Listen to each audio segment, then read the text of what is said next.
आंगन में चम चम चमके न्याय का रोशन तारा। यही संकल्प हमारा, यही संकल्प हमारा। नमस्कार, मेरा नाम माधुरी सिंह है। मैं बतौर सिविल जज कम जुडिशियल मैजिस्ट्रेट फर्स्ट क्लास जिला मंडी के करसोग क्षेत्र में पिछले 1.5 वर्ष से अपनी सेवाएं दे रही हूं।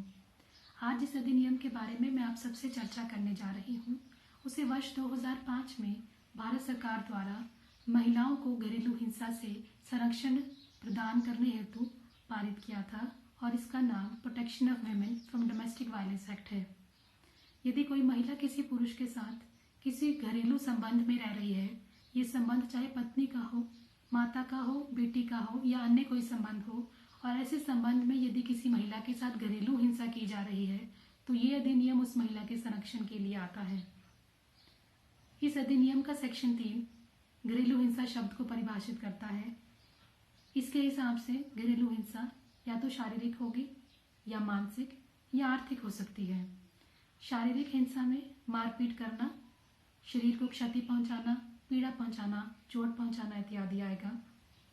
मानसिक हिंसा में गाली गलौज करना, लांछन लगाना, उपहास करना, बेटा पैदा न होने का ताना देना, दहेज कम या ना लाने का ताना देना इत्यादि आएगा। आर्थिक हिंसा के तहत कपड़े, खाना, दवाई इत्यादि मुहैया ना करना या महिला को रोजगार ना करने देना या महिला का वेतन उससे बलपूर्वक छीनना इत्यादि आएगा। महिला के संरक्षण के लिए कई तरह के आदेश इस अधिनियम के तहत कोर्ट पास कर सकता है, जिसमें सबसे पहला आदेश जो पारित किया जा सकता है वो सेक्शन 18 का प्रोटेक्शन ऑर्डर है, जिसके तहत पुरुष को घरेलू हिंसा के काम करने से रोका जाएगा। यदि महिला कहीं कार्य करती है तो उसके कार्य के स्थान पर जाने से उस पुरुष को रोका जाएगा। महिला से संपर्क साधने से भी उस पुरुष को रोका जा सकता है। सेक्शन 19 के तहत महिला को रेजिडेंस ऑर्डर दिया जा सकता है।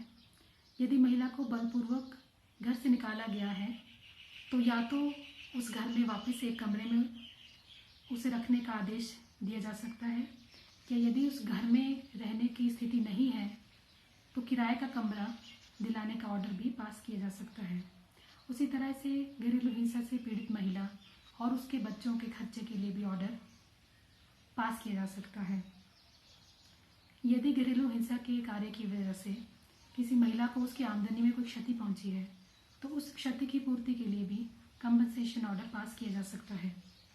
एक बार प्रोटेक्शन ऑर्डर पास कर दिया गया और यदि कोई पुरुष उसका उल्लंघन करता है तो सेक्शन 31 ऐसे कार्य को अपराध की श्रेणी में लाता है और ये अपराध गैर जमानती है, जिसके लिए उस पुरुष को 1 साल का कारावास, जो कि कठोर या साधारण, या फाइन जो कि ₹21,000 तक हो, या दोनों सजाएं सुनाई जा सकती हैं।